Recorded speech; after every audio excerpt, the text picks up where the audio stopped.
What's up, guys? In today's video, I'm going to be doing a little Q&A from the questions I've had in my comment section and on Instagram, and just put together 10 of the best ones that I think will help you guys out, so I can kind of answer those for you so you guys can finally get those answers.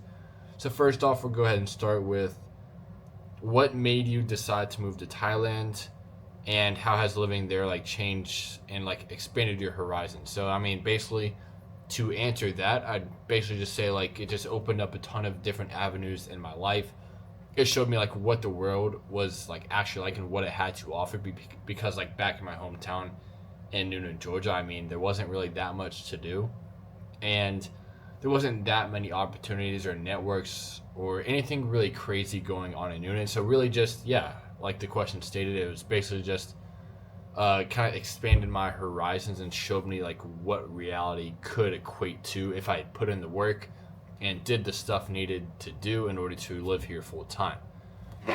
So hopefully that answers that question. And then number two, what's one piece of advice you would give someone stuck in the 9 to 5 or university? So what advice? I mean, I can kind of just talk to my old self here. So if you're stuck in the 9 to 5 right now, I would just keep doing that. Don't quit, and find a very high level individual skill that you can learn and start making money with that. And until you make enough money to break free of the 9 to 5 to start living on your terms, just keep that as kind of a cushion source of income, and work your way out of it by using the 5 to 9 to quit your 9 to 5 so you can live 24/7. So what was the other one? University. If you're stuck in university, unless you're a doctor or a lawyer, I would just drop out, to be completely honest. Everything else is pretty much useless. If you're in university right now, just drop out, go into a 9 to 5, start making a little bit of money, learn a very high level individual skill, and then basically just free yourself from the 9 to 5 and live life on your own terms. It's pretty simple. And then next up, what was the toughest challenge you faced while building and leveling up in remote sales? This one's kind of weird, but they kind of worded it weird. But I'm guessing they're just asking what was the hardest part about getting into remote sales? So definitely finding your first offer, and especially for me, finding my first offer that was legitimate and was able to provide me with a very steady source of income. That was definitely 100% the hardest part.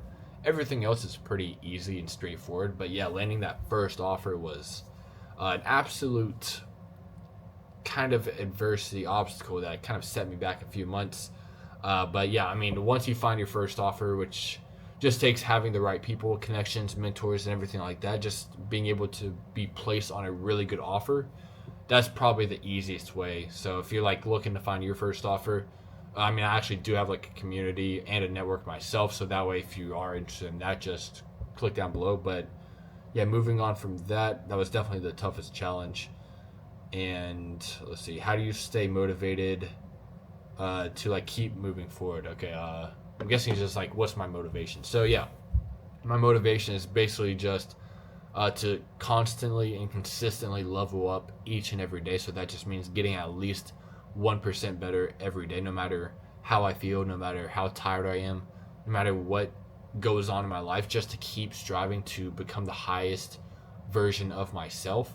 That's my deep down motivation, so that way I can provide not only for myself, but for my family, my friends, and to create a new reality for myself. Because starting off, I was at level 0 back in Noonan, Georgia, university, no money coming in, nothing really going on in my life, nothing to show for it. And then I leveled up quite a bit, moved to Bangkok, Thailand, still at level 3 to 5, making maybe 1 to 2K a month. And of course, leveling up from there, 5 to 10K a month, and then 15 to 20. So I'm trying to get to that 100K mark, and that's kind of my next motivation deep down inside to try to get me to that point. So I mean, it'll just be a matter of time before I get there.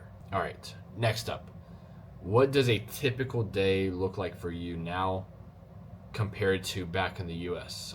That's a very good question, actually.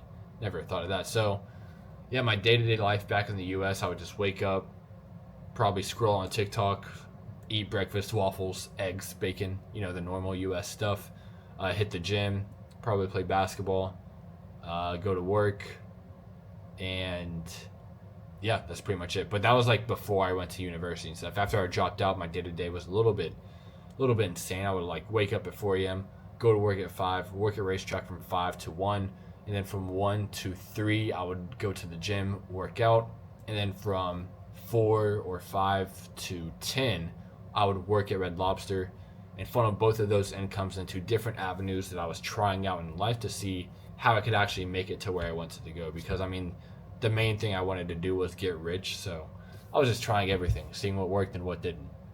And yeah, my day-to-day life now is right now we're waking up at 3 a.m. every single day, hitting 30 burpees, getting 10 pages of book, kind of getting the creativity sparked inside the brain. And then from there, just doing 3 talking stories, a YouTube video, 2 reels, 2 YouTube shorts, the gym, boxing, and then, yeah, I mean, that's pretty much it. We just kind of spread that all out throughout the day. But yeah, we have a non-negotiable of waking up at 3 a.m. and getting at least those tasks sorted out. And they're not purposeless tasks. They all have a purpose behind it to move the needle forward towards our goals. All right, next up. What habits or routines have been the most impactful in your life? Okay, so that one's a pretty basic one, but yeah, I mean, the main habits I think that have got me to this point, going to the gym, because that always just raises your frequency. I mean, to be completely honest, I never have like a set habit that I did throughout the entire time besides going to the gym. But I mean, that might just be it. Like, all you really need is to go to the gym to keep the frequency high. And once you're in shape and you have that discipline, I mean, you can channel that discipline into any avenue in my life or in your life. Like with remote sales, you have to do a certain amount of calls per day, especially as a setter. So, I mean, if I didn't do those numbers, if I didn't have that discipline, I wouldn't have been able to actually start with remote sales in the first place. All right, this one's a bit insightful. It's a little bit deep. How to find purpose beyond material pursuits. So pretty much when you're looking at life and you're thinking about your purpose, each and every man has his own purpose.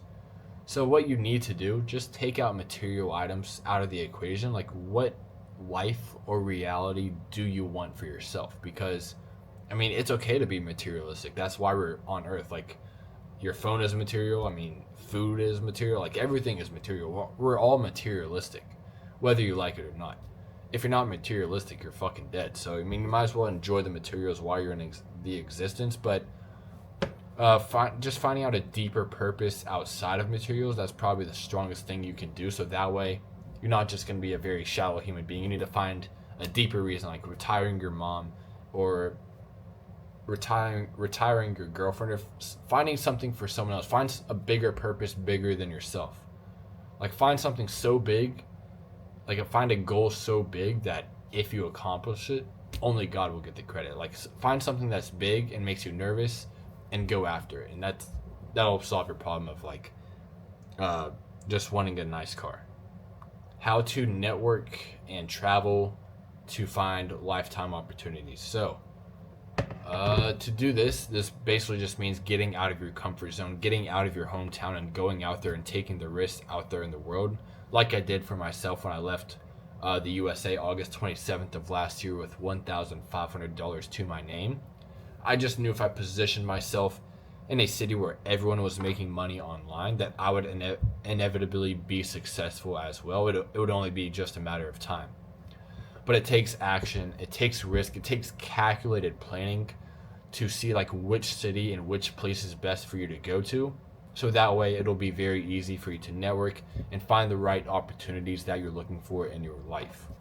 Now, next up we have, does fighting build self-respect and trust? I mean, that one's a pretty silly question. Obviously, yes. The more you get punched in the face, the more you realize like how little problems you actually have.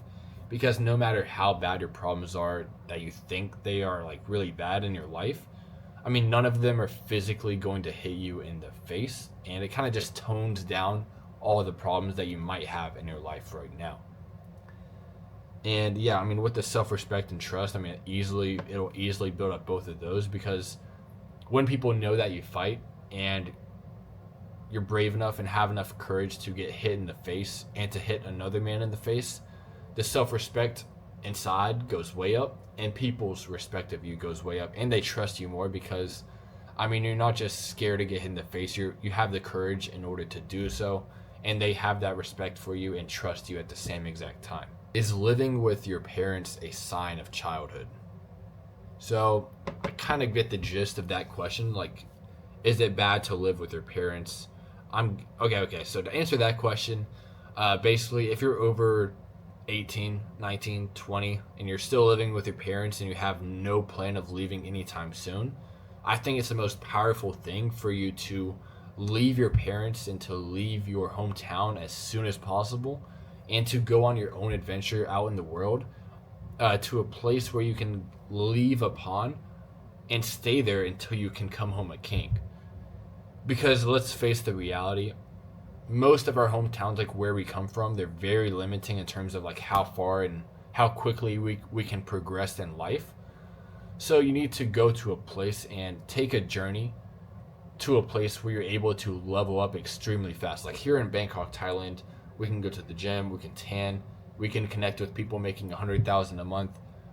Everyone's making money online, and everyone's has a very positive vibe and a very high frequency. Because back in the U.S., everyone is smoking, drinking, partying, not making any money, just going to the gym and basically just jerking each other off. But here in Bangkok, everyone's locked in.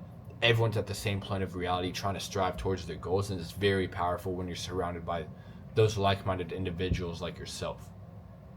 So, I mean, that's pretty much everything, guys. It's a very nice Q&A. Hopefully I answered some of you guys' questions. And if you guys have any more questions, you can DM me on Instagram or you can comment down below. But yeah, I'll do a little bit more of these later on when the questions start stacking up and I find a few more interesting ones to answer to make a video about. So hopefully you guys enjoyed.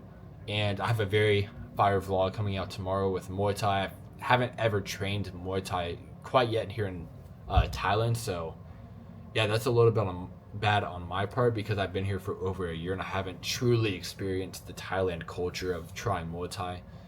But I've done boxing and all that, so hopefully that translates pretty well into Muay Thai. But you guys will see tomorrow, and I'll see for myself how bad these Thai guys beat me up, or if I just whip out some Muay Thai kind of hidden skills within. So yeah, hopefully you guys enjoy. I'll see you guys tomorrow. You guys have a good one.